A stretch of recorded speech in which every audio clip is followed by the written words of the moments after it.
Snow had been falling since dusk, padding the village of St. Aldwyn's with a deceptive gentleness, as if the world itself were humming a lullaby. The bells of the church had just finished ringing for the Christmas Eve rehearsal when the scream cut through the quiet, short, sharp, and immediately swallowed by the thick winter air. By the time anyone reached the vicarage drawing-room, the carol had fallen in a far more permanent way.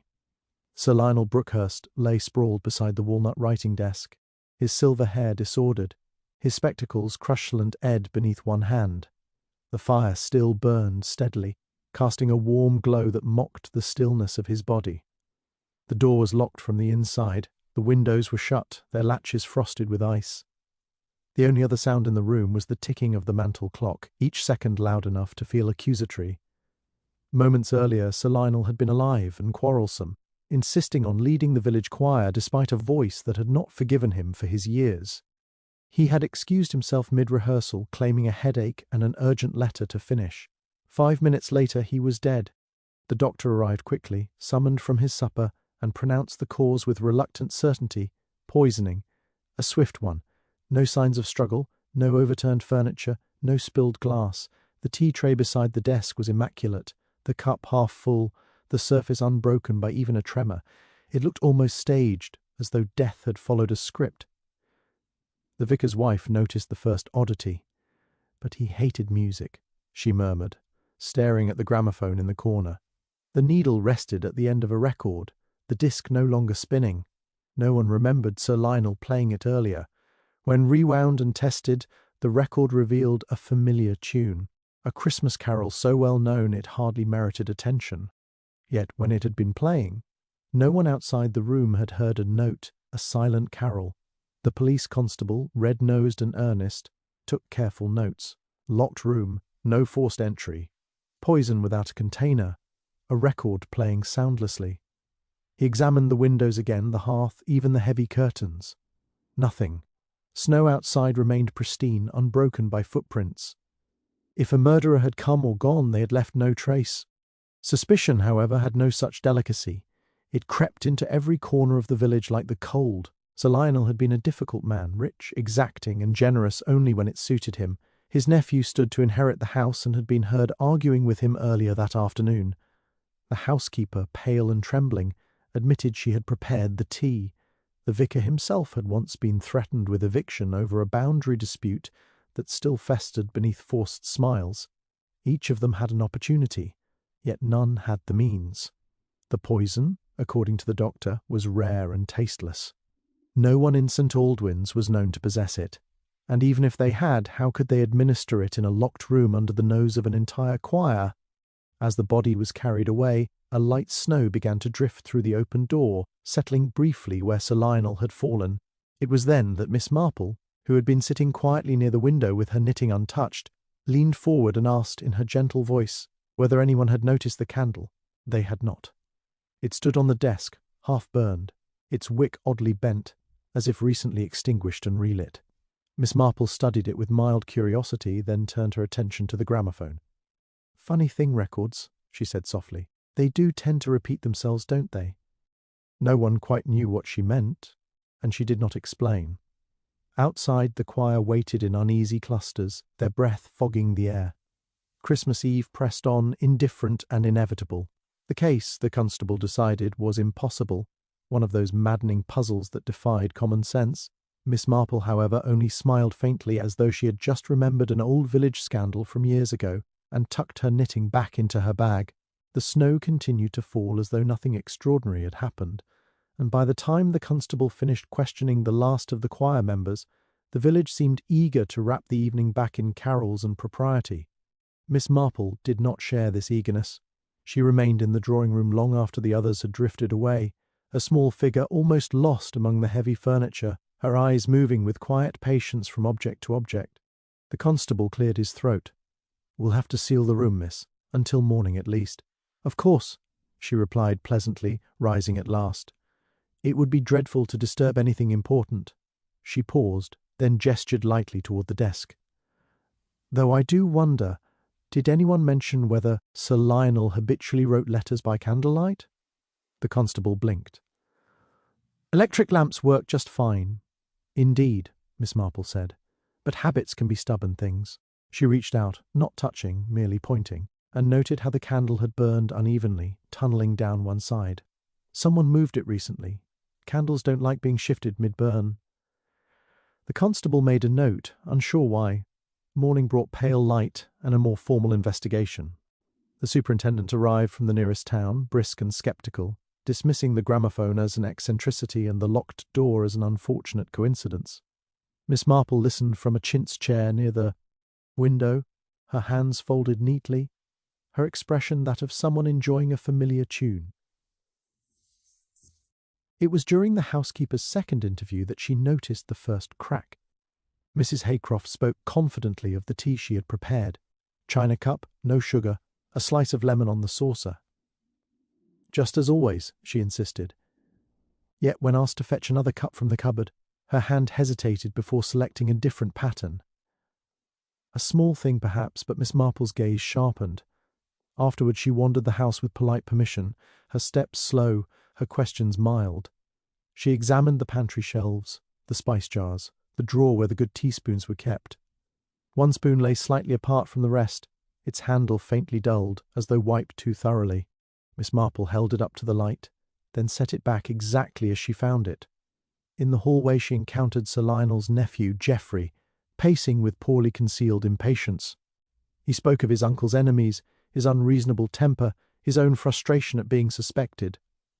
Miss Marple listened kindly, nodding at appropriate moments, but her eyes lingered on his hands, clean, unmarked, nails trimmed with fastidious care. "You play the piano, don't you, Mr. Brookhurst?" she asked suddenly. He looked startled. "Yes." "How did you—" "Your hands," she said simply. "They're careful hands, musical hands." She smiled as though it were a compliment, and moved on before he could respond. The vicar, by contrast, could not stop talking. He spoke of boundary disputes and parish finances, of Sir Lionel's meanness and his threats. His indignation rang almost too true, swelling and spilling over itself. When Miss Marple gently asked where he had been during the rehearsal break, he answered at once, too quickly, naming 3 different people who could confirm it. She murmured her thanks, though she had not asked. For witnesses, what interested her most, however, was the gramophone. With the superintendent's reluctant consent, she had it examined. The mechanism was in perfect order. The record, when played again, filled the room with the familiar warmth of the carol. Yet Miss Marple noticed faint scratches near the centre, small but deliberate. Someone had interfered with the needle, dulling it just enough to mute the sound while still allowing the disc to turn. "A silent performance," she said thoughtfully. "Just like some people." The superintendent frowned. "You're suggesting the music mattered?" "Oh yes," Miss Marple replied. "Timing matters very much, especially when one wishes to disguise another sound entirely." She glanced toward the fireplace, where the logs had shifted slightly, as if disturbed after settling. That afternoon, as the snow finally eased, Miss Marple sat alone in the drawing-room once more. The pieces were still scattered, the picture incomplete, but patterns were beginning to emerge, habits repeated, lies rehearsed, objects subtly out of place. Somewhere between the candle, the tea, and the muted carol lay the truth, and someone in St. Aldwyn's knew it. The snow continued to fall as though nothing extraordinary had happened, and by the time the constable finished questioning the last of the choir members, the village seemed eager to wrap the evening back in carols and propriety. Miss Marple did not share this eagerness. She remained in the drawing-room long after the others had drifted away, her small figure almost lost among the heavy furniture, her eyes moving with quiet patience from object to object. The constable cleared his throat. "We'll have to seal the room, miss. Until morning, at least." "Of course," she replied pleasantly, rising at last. "It would be dreadful to disturb anything important." She paused, then gestured lightly toward the desk. "Though I do wonder, did anyone mention whether Sir Lionel habitually wrote letters by candlelight?" The constable blinked. "Electric lamps work just fine." "Indeed," Miss Marple said, "but habits can be stubborn things." She reached out, not touching, merely pointing, and noted how the candle had burned unevenly, tunneling down one side. "Someone moved it recently. Candles don't like being shifted mid-burn." The constable made a note, unsure why. Morning brought pale light and a more formal investigation. The superintendent arrived from the nearest town, brisk and sceptical, dismissing the gramophone as an eccentricity and the locked door as an unfortunate coincidence. Miss Marple listened from a chintz chair near the window, her hands folded neatly, her expression that of someone enjoying a familiar tune. It was during the housekeeper's second interview that she noticed the first crack. Mrs. Haycroft spoke confidently of the tea she had prepared. China cup, no sugar, a slice of lemon on the saucer. Just as always, she insisted. Yet when asked to fetch another cup from the cupboard, her hand hesitated before selecting a different pattern. A small thing, perhaps, but Miss Marple's gaze sharpened. Afterwards she wandered the house with polite permission, her steps slow, her questions mild. She examined the pantry shelves, the spice jars, the drawer where the good teaspoons were kept. One spoon lay slightly apart from the rest, its handle faintly dulled, as though wiped too thoroughly. Miss Marple held it up to the light, then set it back exactly as she found it. In the hallway she encountered Sir Lionel's nephew, Geoffrey, pacing with poorly concealed impatience. He spoke of his uncle's enemies, his unreasonable temper, his own frustration at being suspected. Miss Marple listened kindly, nodding at appropriate moments, but her eyes lingered on his hands, clean, unmarked, nails trimmed with fastidious care. "You play the piano, don't you, Mr. Brookhurst?" she asked suddenly. He looked startled. "Yes." "How did you—" "Your hands," she said simply. "They're careful hands, musical hands." She smiled as though it were a compliment, and moved on before he could respond. The vicar, by contrast, could not stop talking. He spoke of boundary disputes and parish finances, of Sir Lionel's meanness and his threats. His indignation rang almost too true, swelling and spilling over itself. When Miss Marple gently asked where he had been during the rehearsal break, he answered at once, too quickly, naming 3 different people who could confirm it. She murmured her thanks, though she had not asked for witnesses. What interested her most, however, was the gramophone. With the superintendent's reluctant consent, she had it examined. The mechanism was in perfect order. The record, when played again, filled the room with the familiar warmth of the carol. Yet Miss Marple noticed faint scratches near the centre, small but deliberate. Someone had interfered with the needle, dulling it just enough to mute the sound while still allowing the disc to turn. "A silent performance," she said thoughtfully. "Just like some people." The superintendent frowned. "You're suggesting the music mattered?" "Oh, yes," Miss Marple replied. "Timing matters very much, especially when one wishes to disguise another sound entirely." She glanced toward the fireplace, where the logs had shifted slightly, as if disturbed after settling. That afternoon, as the snow finally eased, Miss Marple sat alone in the drawing-room once more.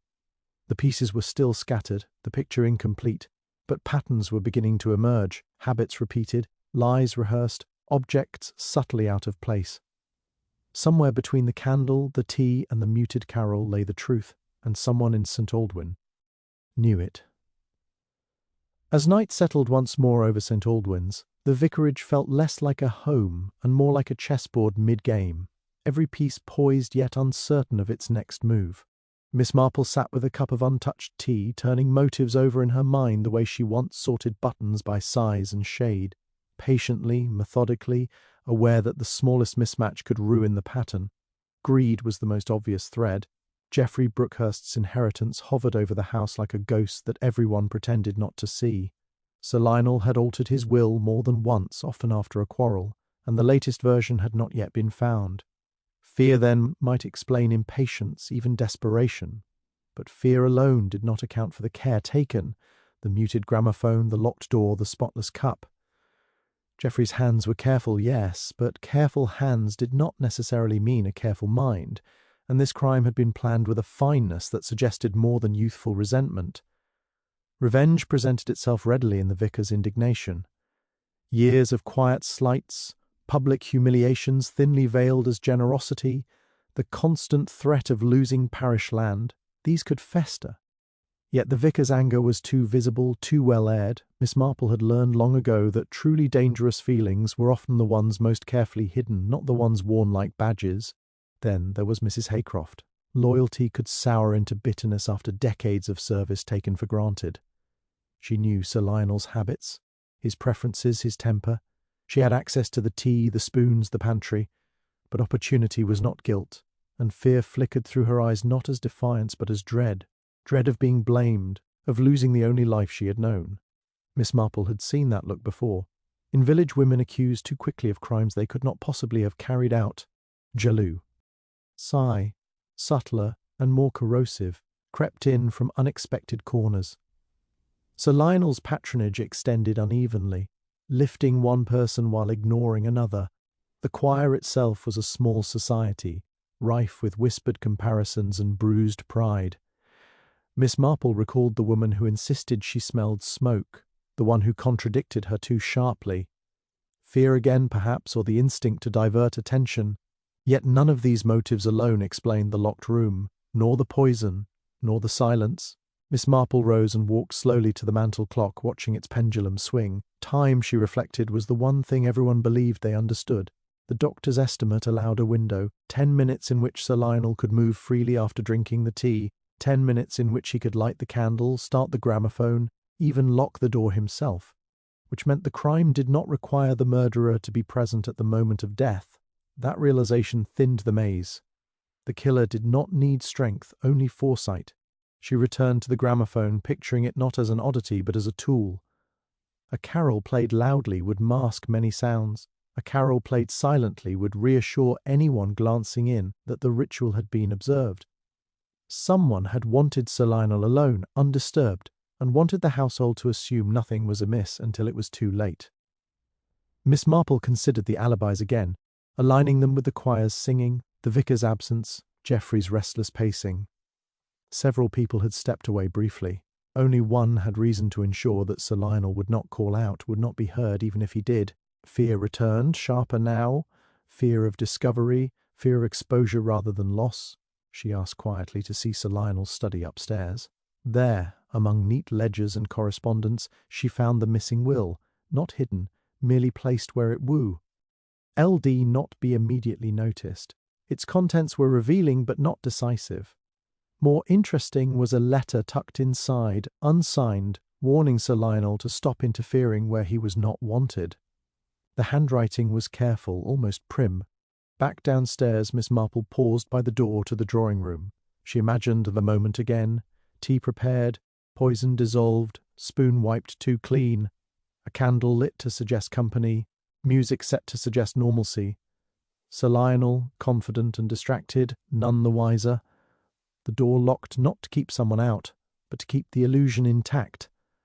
The motives no longer seemed separate strands but parts of a single rope, twisted together by necessity. Someone here needed Sir Lionel silent, permanently, before he spoke, before he changed something, before he uncovered a truth that threatened them far more than his temper ever had. Miss Marple smiled faintly, not with pleasure but with recognition. The maze was beginning to open, and at its centre waited not chaos but a very orderly lie. The next morning, the vicarage was bustling with renewed purpose. The superintendent, invigorated by a discovery made overnight, summoned the household to the drawing-room. "We have our culprit," he announced, voice brimming with triumph. The tea tray had been examined again, and a small residue found on the rim of the cup. Traceable, the lab reported, to the same rare poison the doctor had identified. Attention immediately fell on Mrs. Haycroft, whose trembling hands had touched every cup and spoon. The housekeeper protested vehemently, insisting she had merely prepared the tea and had not tasted it herself. She claimed to have cleaned the utensils with care, as always. Yet the lab results, delivered in crisp official language, seemed to confirm the superintendent's theory. "It fits too neatly to ignore," he said, turning to Geoffrey with a look of finale. "Thank you, the evidence is overwhelming." The family, the choir, and even the vicar seemed to relax. Relief and satisfaction mingled in the room, almost festive in its relief. Mrs. Haycroft was gently escorted to a waiting carriage, still protesting her innocence but subdued by exhaustion. The superintendent was already composing a letter to the magistrate, congratulating himself on a job well done. Miss Marple remained silent, her knitting now resting across her lap, her gaze fixed on the locked drawing-room door. The triumph felt hollow, as though the room itself whispered contradictions she could not ignore. Something was wrong. The residue on the cup was indeed poison, but how had it entered Sir Lionel's tea without anyone noticing? How could someone so frail and careful, like Mrs. Haycroft, have orchestrated the sequence of events with such precision?" She asked quietly for the gramophone to be brought again. While the authorities dismissed it as an eccentric distraction, Miss Marple ran her finger along the record, noting the familiar faint scratches near the centre. Someone had manipulated the needle to mute the sound, just as she had suspected before. A silent carol, a muted witness, and a locked room. These were not the work of an absent-minded housekeeper. Miss Marple's thoughts drifted to the timeline. The tea had been prepared. Sir Lionel had moved about the room. The candle burned unevenly, and the door had been locked from inside.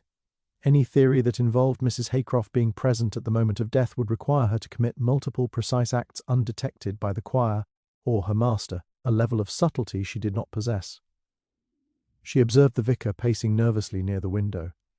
"You are quite sure everyone has been honest?" she asked, her voice casual but pointed. He stopped, fidgeting with his cufflinks. "Of course. What do you mean?" "Oh, nothing, he replied lightly. "Just curious about the little inconsistencies one often finds in times of stress." She allowed her gaze to settle on Geoffrey as well, noting how he avoided her eyes, how his hands fidgeted in pockets, how his voice tightened when he spoke. These were not signs of guilt so much as signs of calculation. The superintendent clapped Geoffrey on the shoulder. "Well, that settles it," he said. "Case closed. Simple as that." Yet, as the door to the drawing-room was reopened to retrieve some of the evidence, Miss Marple paused.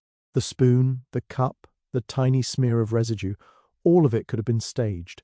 A false victory had been declared too early, she realized. The murderer remained at large, confident in their cunning, and now possibly watching the proceedings with quiet satisfaction. The thought made her shiver, not with fear, but with recognition. Whoever had killed Sir Lionel had thought several steps ahead, leaving a trail tempting enough to mislead the authorities. And while the world outside the vicarage resumed its ordinary rhythm, Miss Marple's mind traced invisible lines through the room, connecting the carol, the candle, the locked door, and the timing. Somewhere in that neat, snowbound village, a criminal waited, content to let others believe the work was done. And the true resolution, Miss Marple understood, would demand patience, observation, and the quiet persistence that had solved more tangled mysteries than any overt clue or declaration. Until that moment arrived, the house remained uneasy, the air thick with silent, unacknowledged deception. The next morning brought a sharp frost, and the village of St. Aldwyn seemed unusually still, as though holding its breath. Miss Marple, unsettled by the premature conclusion of the case, returned to the vicarage, while the snow still lay thick along the lanes.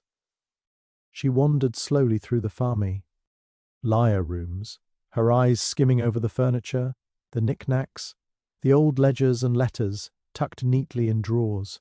Something in the house, something not yet noticed, was calling for attention. Her gaze fell upon a small framed photograph on the mantel of the drawing-room, slightly tilted, as if someone had replaced it recently. It was a black-and-white portrait of Sir Lionel in his younger days, seated beside a woman whose stern smile suggested authority. Miss Marple's fingers traced the edge of the frame. The woman's features were familiar, though she had not been mentioned in any of the interviews. She had been Sir Lionel's former housekeeper, Mrs. Elmsworth, who had left St. Aldwyn's abruptly 20 years prior, under circumstances whispered about but never confirmed. A dispute over missing funds, a sudden resignation, a quiet scandal that had died without witnesses. The thought stirred a memory. Miss Marple had once been asked to advise the vicar on a minor theft at the parish years ago, a matter quickly forgotten by everyone except herself. The details were hazy, but she recalled a figure present in that old case, a young man, sharp-eyed, eager to make his mark, who had vanished from the village shortly afterward. Could he have returned, somehow connected to the current household, cloaked in the guise of respectability? She revisited the tea service, the gramophone, the subtle scratches, and the arrangement of the room. The crime, she realized, was not merely about inheritance or a single grievance. It had layers reaching back decades, connecting the present suspects to events that had been carefully erased from public memory. Miss Marple requested access to Sir Lionel's private correspondence and old account books. She traced payments, letters, and notes, observing faint signs of tension between families and employees, debts paid discreetly and small favours that had been called in years later. A name recurred, the woman in the photograph, Mrs. Elmsworth, and alongside it, the signature of a Mr. Cadwell, a relative of Geoffrey's mother, who had once been an apprentice in Sir Lionel's household. The connections began to form a pattern. Geoffrey, ambitious and patient, now stood at the centre of a web that had been spun long before his birth. The vicar, too, appeared entangled, his family once indebted to Sir Lionel's strict management now seeking quiet restitution or protection. Even Mrs. Haycroft, loyal but observant, had been present during old disputes, had overheard threats and schemes, and had served as a silent witness to minor injustices that had gone unpunished. Miss Marple considered the silent gramophone once more. The muted carol, the deliberate shift of the candle, the careful handling of utensils, all suggested that the killer had both knowledge of the household's routines and familiarity with old resentments. It was not simply a crime of the moment, it was a performance shaped by memory, grievance, and long-buried opportunity. She realized that the apparent simplicity of the locked-room death had hidden the true complexity of the relationships around her. Past offences, forgiven in name but never in heart, had created fertile ground for subtle vengeance. Someone had waited patiently for the right moment, for the perfect combination of circumstance and timing, to enact a justice that had been denied for decades. Miss Marple summoned Geoffrey under the guise of discussing the estate, observing his reactions as she spoke of family histories, old housekeepers, and long-ago disputes. His hands twitched slightly when the photograph was mentioned. His eyes flickered toward the vicar, a fleeting acknowledgement of something shared but unspoken.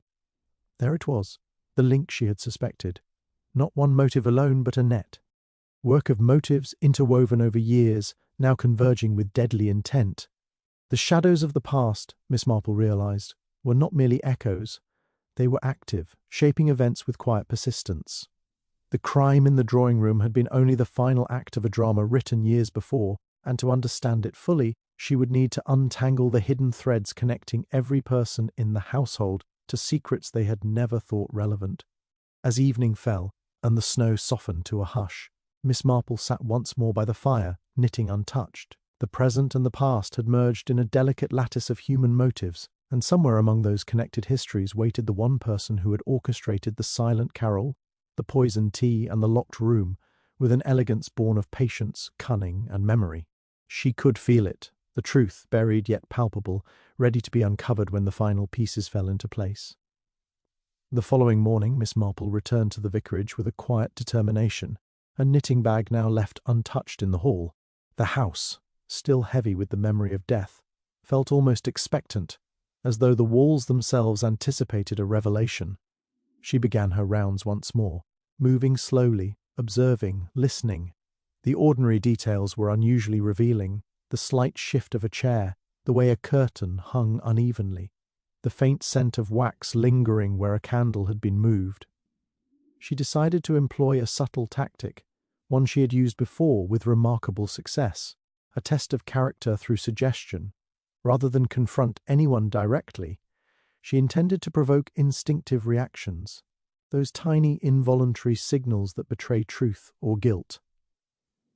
She began with Geoffrey, inviting him into the drawing-room under the pretense of discussing the estate. "Did you ever know Mrs. Elmsworth?" she asked casually, pointing toe. "Eyed the photograph on the mantel. I wonder what a sharp young housekeeper might remember about a household like this." Geoffrey's hands twitched slightly, betraying an instinctive tension he quickly tried to mask. I don't think she mattered much," he said. His voice was measured, too measured, as if he were reading aloud from an invisible script. Miss Marple's eyes remained gentle but piercing. Yet someone did notice small details, I suspect.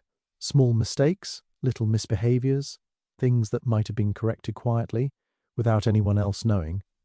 She leaned closer to the photograph, tracing the outline of Mrs. Elmsworth's stern features with a finger. "Do you think a clever person could have used such knowledge much later?" Geoffrey swallowed hard and shifted his weight. For a moment the mask slipped. His eyes darted to the gramophone, then to the cup on the desk, as though assessing the environment for hidden observers. "I suppose." "Yes, clever people might," he admitted reluctantly. The words were innocuous enough, yet the hesitance, the imperceptible pause before he spoke volumes. Satisfied with that first observation, Miss Marple moved on to another tactic, one involving more concrete evidence, the subtle rearrangement of objects. She requested that the gramophone be placed back on the side table exactly as it had been found on the night of the murder. Then she asked the choir members to hum a few bars of the carol under her careful observation, asking them to reproduce the rhythm as accurately as they remembered. The exercise seemed harmless, almost whimsical, but it was anything but. Geoffrey watched closely, and when the final note was hummed, Miss Marple asked him to wind the gramophone and allow the needle to drop onto the record. The room filled with sound, and yet she had subtly altered the needle's placement, creating a momentary hiccup, a scratch that was almost imperceptible. Geoffrey flinched, a barely noticeable jerk of the shoulder, a sudden tightening of his hands. He glanced quickly toward the superintendent, then at Miss Marple, as if weighing whether to speak, lie, or retreat. "That's odd," Miss Marple said lightly, as if to herself. "I wonder how such a scratch could appear on a well-handled record." She let her gaze linger on him just long enough. His composure cracked for the briefest moment. It must have been the needle," he stammered, then forced a laugh that lacked conviction. The subtle discrepancy, the almost imperceptible reaction to the minor alteration, had revealed more than direct questioning ever could. Miss Marple noted it all quietly, like a gardener marking which plants needed attention. The combination of hesitation, involuntary flinch, and overcorrection spoke to a mind actively concealing knowledge. He knew more than he admitted. He had participated in some careful orchestration, relied upon long-ago information, and taken steps to manipulate the scene.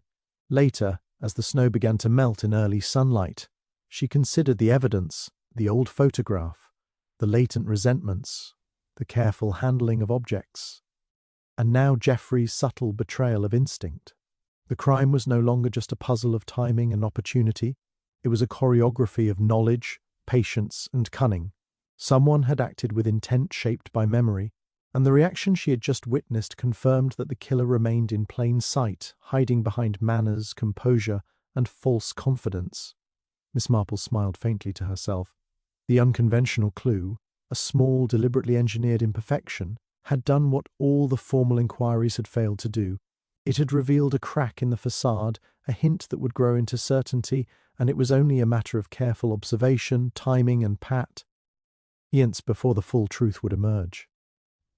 The morning sun had begun to filter through frost-laced windows when Miss Marple returned to the drawing-room, her mind still turning over Geoffrey's subtle reaction to her test with the gramophone.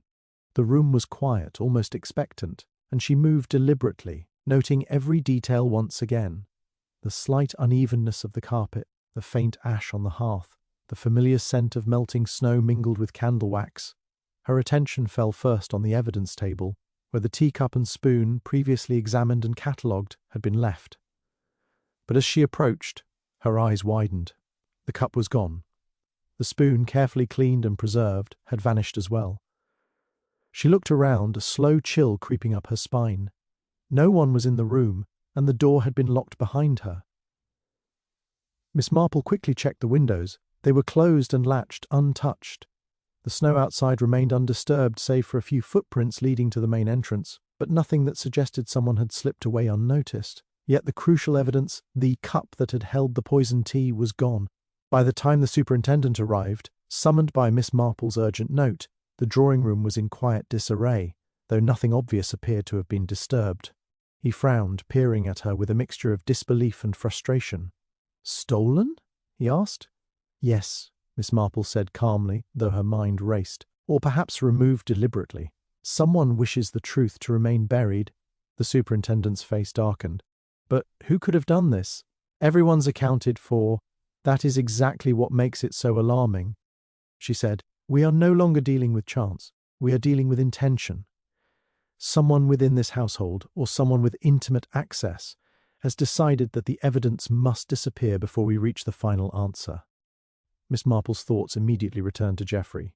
His twitch, his hesitation, the almost imperceptible flinch when confronted with the gramophone's scratch, all pointed to a mind accustomed to careful manipulation. But could he have acted alone? She considered the timing. Between the moment she left the table and her return, only a brief interval had passed. Whoever took the cup knew the layout, the routines, and perhaps even her own methods of observation. She walked slowly toward the fireplace, pausing to examine the candle again. It had burned unevenly overnight, its wax slightly softened near the edge closest to the desk. Miss Marple's eyes narrowed. A thief would be aware of all small signs, the candle, the ash, even the position of the gramophone. Whoever had taken the cup had done so with a knowledge that suggested not only opportunity, but prior familiarity with the household's rhythms. The vicar appeared, his expression a mixture of shock and anxiety. "But this is outrageous," he exclaimed. "We had it safe and now it's gone." "How could anyone?" Miss Marple interrupted gently. "It is not a matter of how, Reverend, but why. Someone wants to delay the investigation. Someone wants us to be misled, to accept an easy conclusion while the real culprit remains at large." The superintendent's frustration grew. "Without the cup we have nothing. The case is ruined." "Nothing?" Miss Marple said softly. "We still have much more than that. Timing, habits, subtle reactions, connections from the past, all of these remain, and one must never underestimate the criminal's arrogance. They will feel secure now, perhaps even confident. But confidence, often leads to mistakes, especially when they believe they have removed every obstacle." Her mind turned over the possibilities. The removal of the cup was not a random act. It had been deliberate, executed by someone who had observed the ongoing investigation, someone who understood the stakes. She considered Geoffrey again, the vicar, even Mrs. Haycroft, who had long been overlooked. Each had motives, knowledge, and opportunity, but only one had shown signs of calculating foresight and subtle manipulation. Miss Marple's eyes rested on the gramophone, its silent carol once again seeming more meaningful than ever. The true perpetrator, she realized, had been orchestrating events for longer than anyone suspected, and the theft of the cup was merely the latest maneuver in a careful, patient game. The stakes were higher now, the danger more immediate, and trust among the household members more fragile than ever. As the snow outside began to glisten with the weak winter sun, Miss Marple stood quietly, knitting forgotten, her mind alert and poised. Whoever had removed the crucial piece of evidence believed themselves secure, but the detective's patience, keen observation, and understanding of human nature had not been so easily deceived. The case had grown more complex, yes, but complexity was never a barrier to the quiet persistence of a mind trained to notice what others overlook, and somewhere, in plain sight, the shadow of the true criminal waited, confident and vulnerable. The late afternoon was quiet, almost eerily so. As Miss Marple sat by the drawing-room window, eyes trained on the snow-dusted garden, she was pondering the vanishing teacup and the subtle indications she had observed in Geoffrey, when a sudden commotion erupted from the hall. The vicar, flustered and pale, came running toward her. "It's the study," he gasped, nearly tripping over the carpet. "The window, it's open. And there's blood." Miss Marple rose swiftly, her mind instantly sharpening. She followed him, careful not to disturb anything. The study door hung slightly ajar, and inside the scene was chaotic in contrast to the calm of the drawing-room. Sir Lionel's private papers were scattered, a chair overturned, and on the desk, unmistakably, lay a second victim. It was Mr. Cadwell, the elderly relative whose presence had been benign until now, sprawled across the papers, his eyes wide with shock, a faint red stain on his collar. The initial shock barely allowed anyone to speak, and the superintendent arrived in moments, pale and muttering about the audacity of the criminal. But Miss Marple's mind was already working, tracing patterns, calculating possibilities. The first murder had seemed isolated, a precise act executed with careful timing. This new event was different. Sudden, violent, almost reckless. Whoever had done this was still at large, and was escalating. Miss Marple moved closer, inspecting the scene with calm precision. The window was slightly open, but snow on the sill was undisturbed, as if the murderer had not entered that way. There were no footprints leading into the garden. The body had been struck swiftly, probably by someone familiar with the house and unafraid of being seen. The papers scattered across the desk suggested a search, perhaps for information, perhaps for leverage. Geoffrey appeared in the doorway, pale but composed. I found him like this," he stammered, though his eyes darted nervously toward the fireplace and the gramophone. Miss Marple noticed the slight quiver in his fingers, the hesitation in his speech. The subtle indicators she had observed before were back, amplified under pressure. As the household gathered murmuring in fear, Miss Marple's thoughts ran ahead. The first crime had been calculated, almost theatrical. A silent carol, a poisoned teacup, a locked room. The second was impulsive, aggressive, yet still carefully executed. The killer was capable of both patience and sudden violence. This was not a murderer driven by impulse alone. It was a mind orchestrating events with precision and timing, and now emboldened enough to strike openly. Miss Marple glanced around the room, noting overlooked details, the scattered letters, the faint trace of candle soot on the desk, a single chair leg slightly out of line. All pointed to a person who knew the house intimately, someone whose presence was taken for granted, whose access was unquestioned. She spoke quietly, so only the superintendent and Geoffrey could hear. The first murder was designed to mislead. The second, this is a warning. Whoever does this knows we are watching. They are testing our limits, seeing how far they can push. The superintendent nodded grimly. Then we must secure the house. Everyone stays inside, nothing moves until morning. No one leaves. Miss Marple shook her head. That may only drive them to act more quickly. The criminal has patience. They will wait for the perfect moment. We must observe, not merely contain. Suddenly the gramophone, left innocuously on a side table, began to play on its own, the same Christmas carol as before, but this time the needle skipped deliberately, producing a jarring sound. Everyone in the room flinched. Miss Marple's eyes sharpened. The murderer was here, close enough to manipulate even. The machinery daring them with a silent message. The game was far from over. As night fell over St. Aldwyn's, the sense of unease thickened. The first murder had been a puzzle, the second, a warning. Miss Marple understood that the killer's next move could strike at anyone, even her. She felt the tension tighten like a cord around the household, yet in the same instant her resolve strengthened. The clues, subtle as they were, had begun to form a trail. The criminal was patient, cunning, and bold, but Miss Marple's mind, honed by decades of observing human nature, was patient too. Somewhere in the shadows of the vicarage, the murderer waited, confident and unseen, ready for their next act. And Miss Marple knew that this time she would not be merely an observer. She would anticipate the strike, and, with careful calculation, force the shadow into the light. The household was subdued after the second shocking event, yet Miss Marple's mind was unusually alert, tracing invisible lines through the room and the recent chaos. The vicarage, once merely a backdrop, now seemed like a living map of human behaviour, each object, each gesture, and each word a potential clue. She moved quietly among the displaced furniture and scattered papers, listening to the faint echoes of the carol that still lingered in the corners of the house. Her attention was drawn to the gramophone once again. The scratches she had noticed earlier were not random. The deliberate skipping of the record moments ago confirmed that someone had used it as a tool, both to manipulate the household and to mark their presence.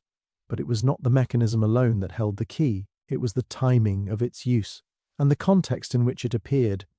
As she examined the scattered letters on the desk, one slipped from the pile and fell near her feet. It was a brief note, unsigned, almost forgotten amidst the larger doc. Humans. But the phrasing caught her eye. Everything unfolds as planned. The silence is part of the music. She read it twice, feeling the hairs on her arms rise. Music, silence, subtle cues.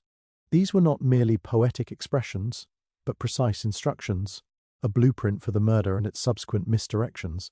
Then she recalled the fleeting reactions she had observed in Geoffrey and the vicar, the twitch of a hand, the imperceptible hesitation, the sudden shift of gaze. Each minor gesture, previously dismissed as nervousness, now revealed itself as a deliberate response to orchestrated events. Miss Marple began to see that the criminal had been guiding the household subtly, encouraging misdirection while remaining unseen. Her eyes fell on a small, almost insignificant detail, the candle on the desk. On each day she had inspected it. Its burn mark had shifted slightly, unevenly, not from carelessness but from deliberate handling. Whoever had moved it understood how it would be perceived as a normal household habit, yet the change was a signal, a marker left in plain sight. Miss Marple knelt and examined the fireplace grate. A faint smudge of ash, barely noticeable, suggested that a paper or letter had been hastily burned and removed. The smudge's pattern was consistent with the timing of the first murder, linking it to the cup of tea, the locked door, and the muted gramophone. Each event had been choreographed to appear ordinary, yet the small deviations, the candle, the ash, the scratches, formed a coherent rhythm. It was then that the phrase from the note struck her fully: "The silence is part of the music." The killer had relied on normal, expected actions to mask extraordinary deeds. The tea, the gramophone, the candle, the papers, each played a role in an elaborate pattern that could only be understood when these seemingly trivial details were connected. Miss Marple rose, walking slowly to the mantel where the photograph of Mrs. Elmsworth had been replaced after her previous inspection. She noticed that the frame was slightly askew more than before, though the surface of the photograph remained unmarked. Someone had handled it recently, deliberately leaving it just out of alignment.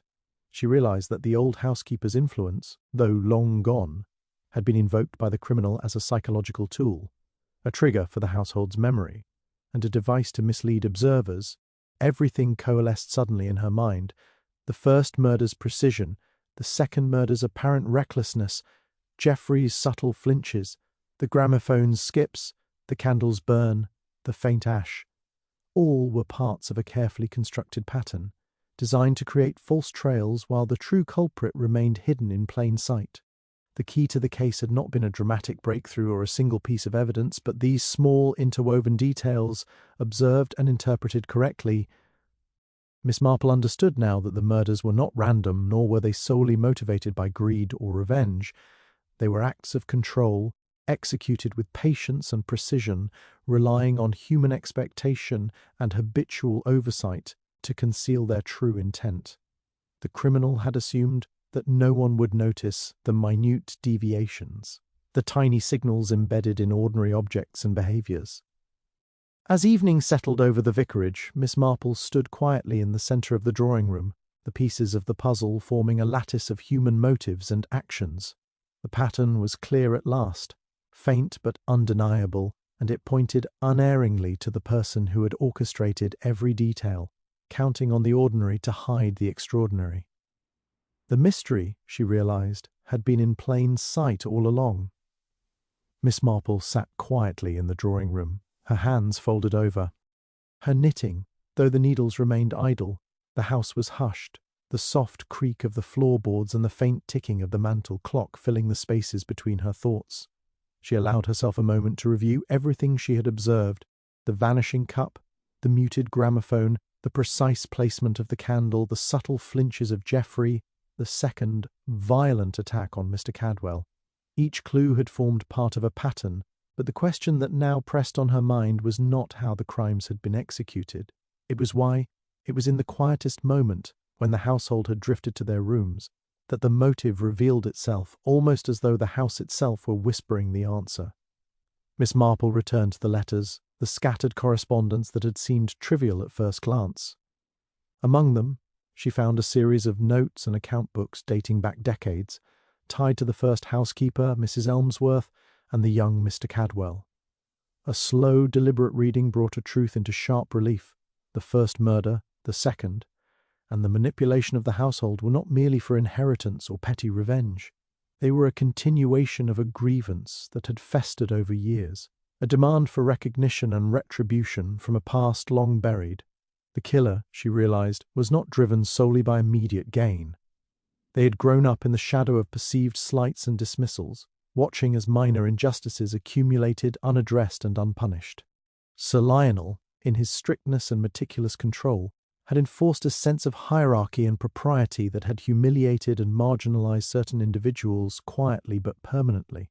Geoffrey, the vicar, and even the absent Mrs. Elmsworth had been touched by this history in different ways. Yet it was Geoffrey, whose calculated reactions she had observed, that had now internalized those slights. ND turned them into a meticulous personal vendetta. The poisoned cup had been a test, a measure of control over life itself. The silent gramophone, the candle's subtle movements, the placement of letters, and the second murder were all instruments in a psychological symphony, designed to assert dominance, to manipulate the perceptions of everyone in the household. The criminal did not merely wish to eliminate Sir Lionel, they sought to demonstrate the depth of their cunning, to prove that the old wrongs could be avenged in a manner that was both precise and cruelly theatrical.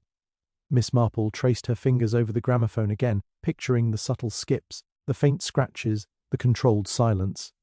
It was not just about misdirection.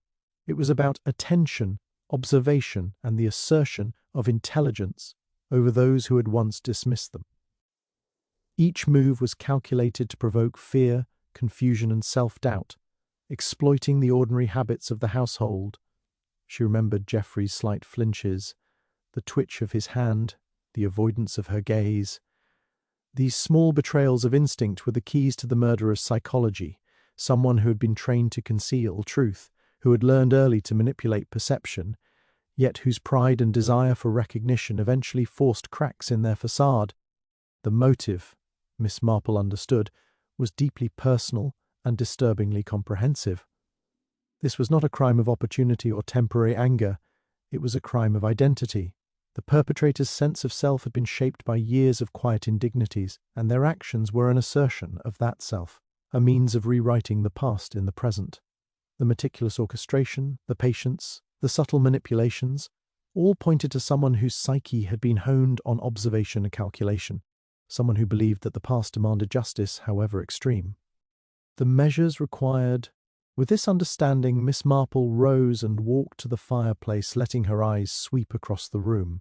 She could see the household not as it appeared, but as it had been influenced by the unseen hand of the killer, the lingering tension, the misdirection, the carefully measured fear. The revelation of motive brought clarity to the entire investigation. Each action, each minute detail, each deviation from normalcy now made sense in the context of a long-festering desire for retribution and recognition. The criminal's psychology was laid bare, precise, patient, and relentless, willing to manipulate, deceive, and even kill to assert control and satisfy a deeply rooted sense of injustice. Miss Marple's eyes, calm but discerning, settled on Geoffrey once more.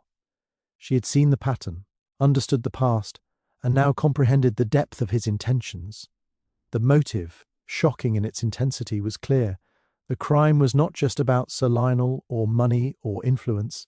It was about righting a perceived wrong etched into the very fabric of the murderer's life. And understanding that was the key to bringing the truth into the light. Miss Marple spent the evening in quiet preparation, her mind weaving together every thread she had observed over the past days. The house, still shadowed by the weight of the murders and the vanished evidence, seemed almost to pulse with anticipation. She had pieced together the pattern, understood the hidden motive, and traced the subtle signals that betrayed the killer's hand. Now it was time to confront them. She invited Geoffrey into the drawing-room under the guise of reviewing the estate matters once more. The others politely excused themselves to allow a private discussion. The fire crackled softly, throwing gentle light across the room, and the faint scent of candle wax lingered, recalling the minute details E had observed that had guided her understanding. Geoffrey entered, composed as always, but his hands betrayed a slight tremor, an instinctive response Miss Marple noted with quiet satisfaction. "Geoffrey," she began, her voice gentle yet unwavering, "I've been thinking over the events of the past days. The tea, the gramophone, the unfortunate incidents that have occurred here, they all form a pattern, do they not?" Geoffrey stiffened. I suppose one could see it that way," he said carefully, forcing his voice into neutrality. Miss Marple allowed a pause, letting the silence fill the room, giving him space to reveal what he could not yet speak. "You've been very clever," she continued, "so clever that some of us may have been misled by our own assumptions. But cleverness alone does not hide human nature entirely. Small reactions, tiny gestures, they betray even the most cautious mind." Geoffrey's eyes flicked to the gramophone, to the candle, then back to her. A flash of recognition crossed his face, quickly masked by composure. "What are you suggesting?" he asked, his voice tightening. "That you had access, knowledge, and reason," Miss Marple said softly. "Access to the household, knowledge of past grievances, reason to act. The pattern, Geoffrey, is all around us. The misplaced objects, the altered timing, the scratches on the record, they were never random. They were signals, and the signals pointed to you." He drew a slow breath, a microsecond's hesitation that confirmed what she already knew. You can't prove anything," he said. though the edge of panic had crept into his tone. "Proof is not always necessary for understanding, Geoffrey," she replied. "Human behaviour often provides its own evidence. The cup, the candle, the letters, the second incident, all of these are linked. Each deviation, each subtle hint has led me here." Geoffrey's composure broke at L.A. His shoulders slumped, and for a moment he seemed almost relieved to be seen for what he truly was. "Yes," he confessed quietly, "I did it. But you don't understand. Sir Lionel, the past. I had to set things right. He humiliated my family, dismissed our claims, overlooked us for years. I only did what was necessary to balance the scales." Miss Marple nodded, her expression calm and measured. "I understand more than you think, Geoffrey. Your motives were long in forming, but your methods revealed you. Cleverness alone cannot hide human nature indefinitely." He looked around, a flicker of desperation in his eyes. "I could have done more. I could have made sure no one would ever suspect me. I almost succeeded." "Almost," Miss Marple repeated gently. "But we noticed the smallest details, Geoffrey. The rhythm of your actions, the deviations from normal, the signals left unintentionally, they were enough." Realizing there was no escape, Geoffrey sank into the nearest chair, his face pale and defeated. The final confrontation had achieved its purpose without violence, without chaos, relying entirely on observation, patience, and understanding of human psychology. Miss Marple allowed the silence to settle, letting him absorb the weight of the revelation.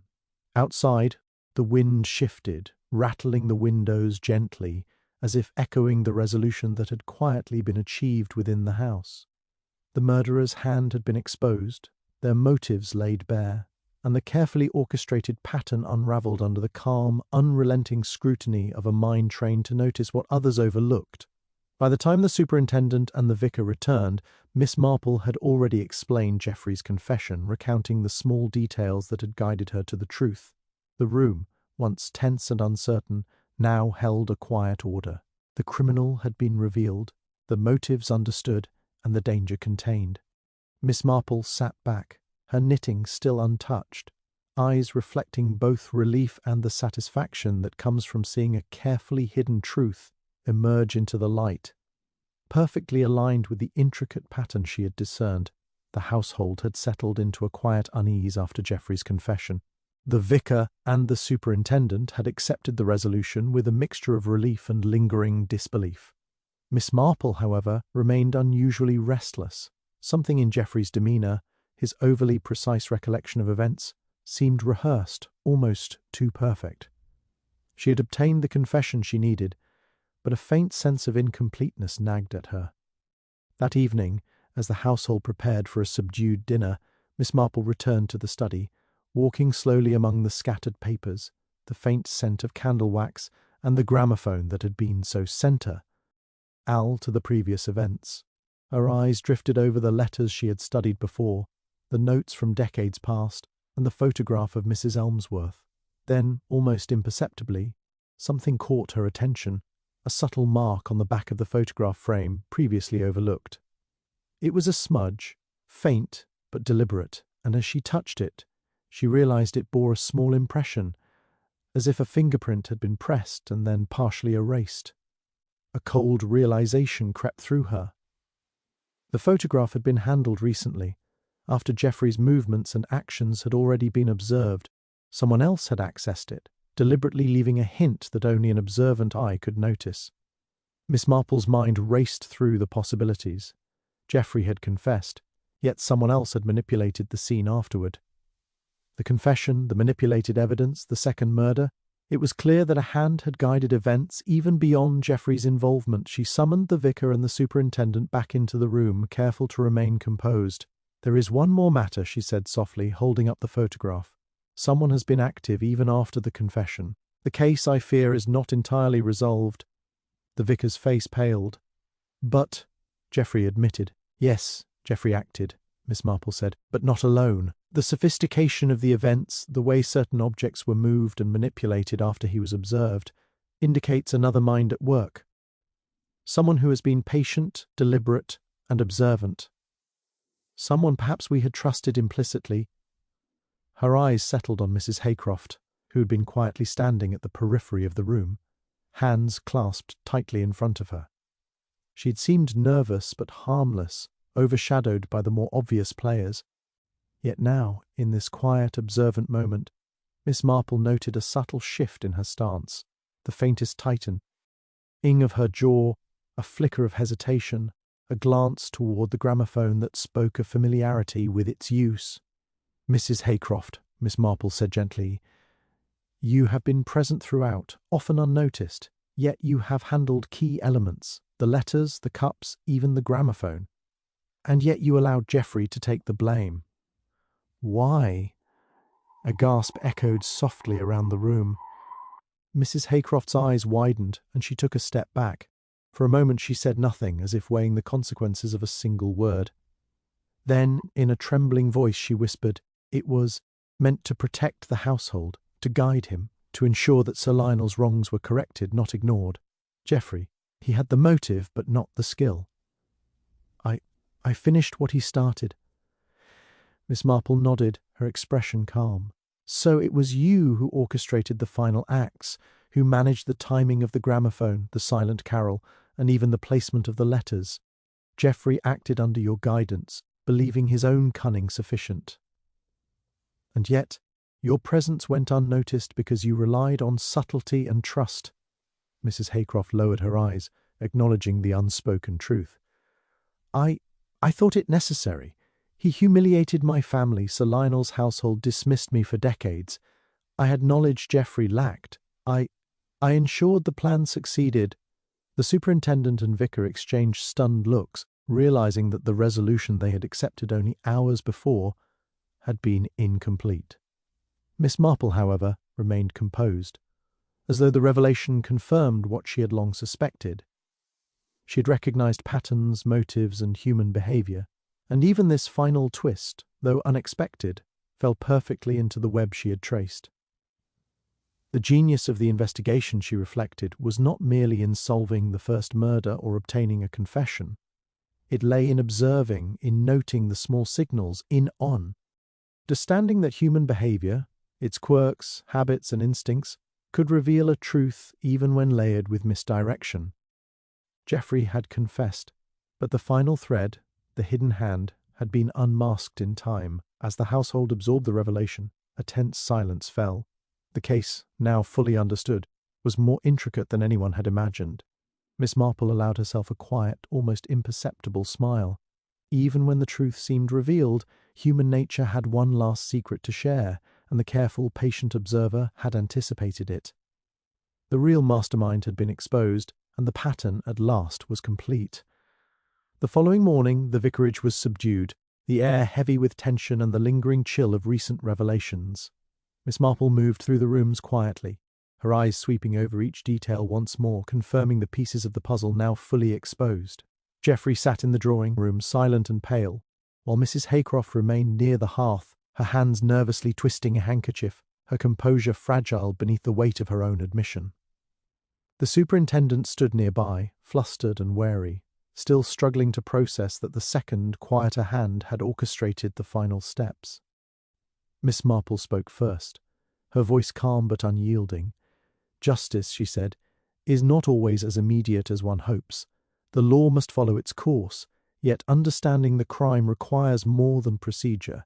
It requires attention, observation, and a willingness to notice what others ignore." She gestured to Geoffrey and Mrs. Haycroft. These two, working in tandem, created a carefully constructed sequence of events. Geoffrey acted with personal motive, yet Mrs. Haycroft provided the expertise, the subtle guidance, the orchestration of objects and timing that allowed the crimes to appear almost random, almost untraceable.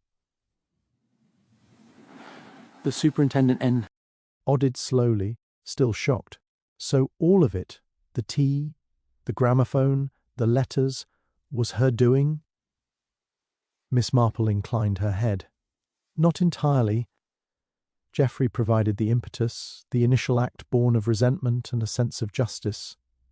But Mrs. Haycroft's influence, her subtle manipulations, the careful placement of objects, her understanding of human expectations, ensured the crimes were executed flawlessly and misled the others completely.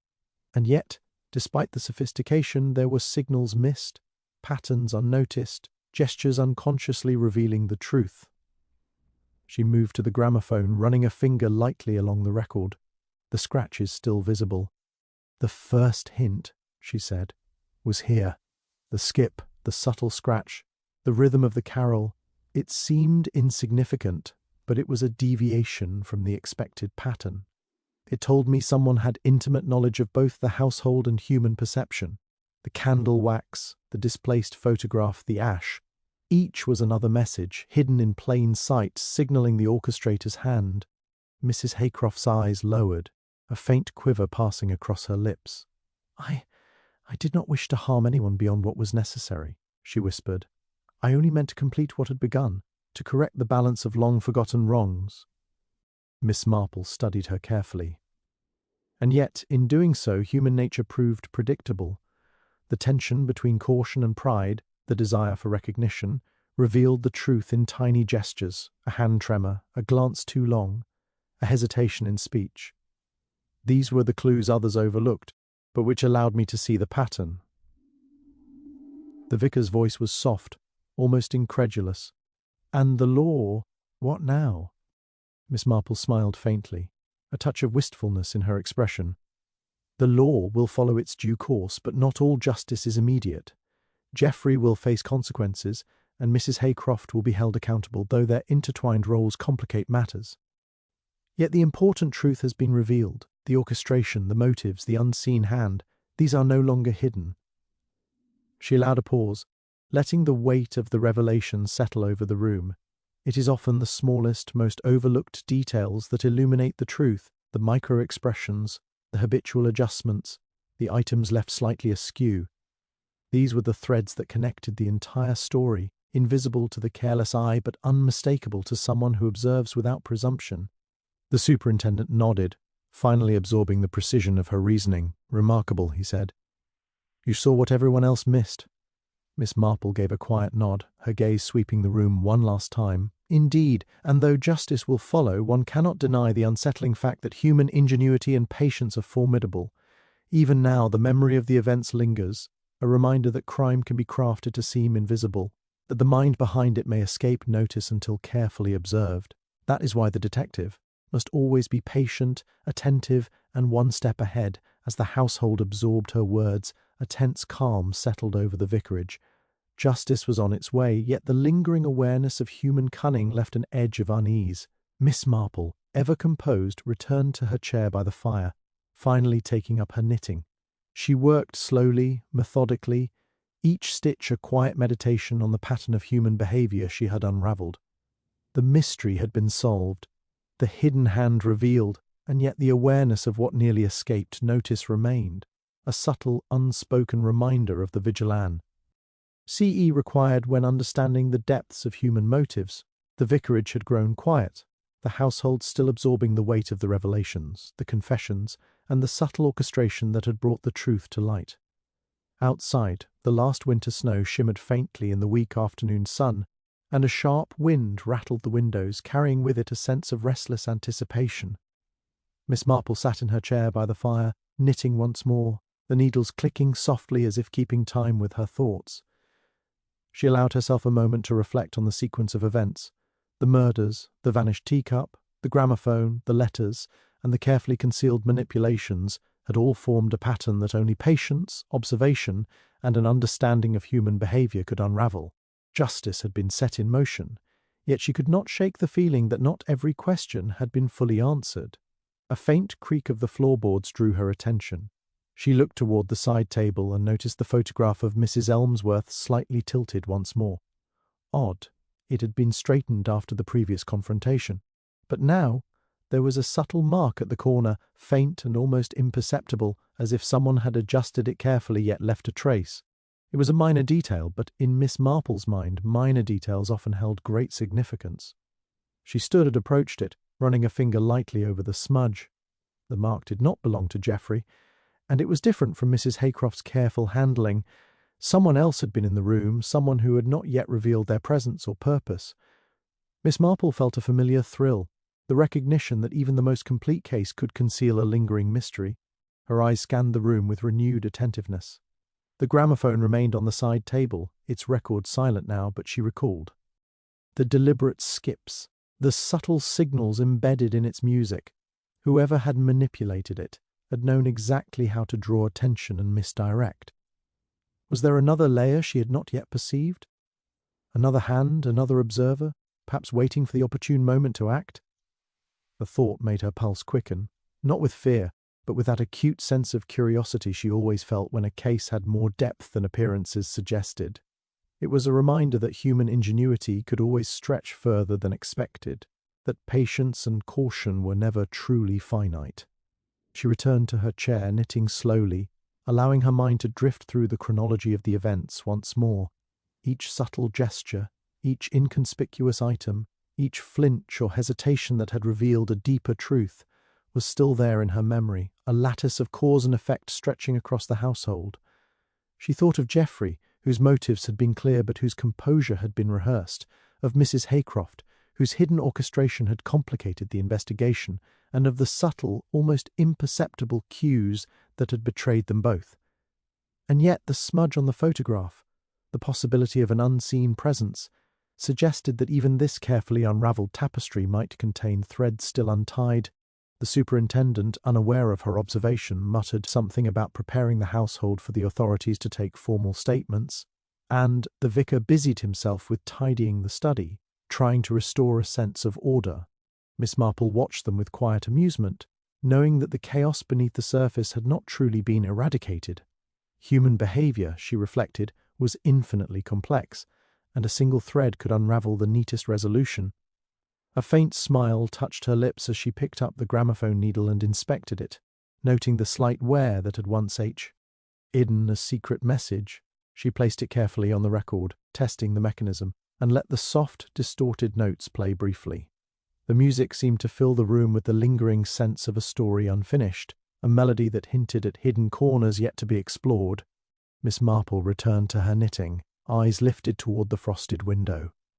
The snow outside was beginning to melt, revealing footprints that led away from the house, some clearly hers, some unknown. Perhaps another observer had passed through the vicarage unnoticed. Perhaps another motive lay hidden in plain sight. The thought was tantalizing but not troubling. It was the very essence of detective work, the recognition that one could never assume a story fully concluded. As she sat quietly, the firelight dancing across her features, she allowed herself the satisfaction of a case mostly solved, justice set in motion, and human nature revealed. And yet, in the faint mark on the photograph, in the subtle echoes of the carol, in the whispers of snow against the windows, there remained the quiet certainty that mysteries never truly end. One could only follow the threads, uncover the patterns, and remain vigilant for the next unexpected twist waiting just beyond perception. And with that, Miss Marple's gaze softened, knitting needles moving with steady precision, knowing that the next story, the next mystery, was already whispering its presence in the shadows.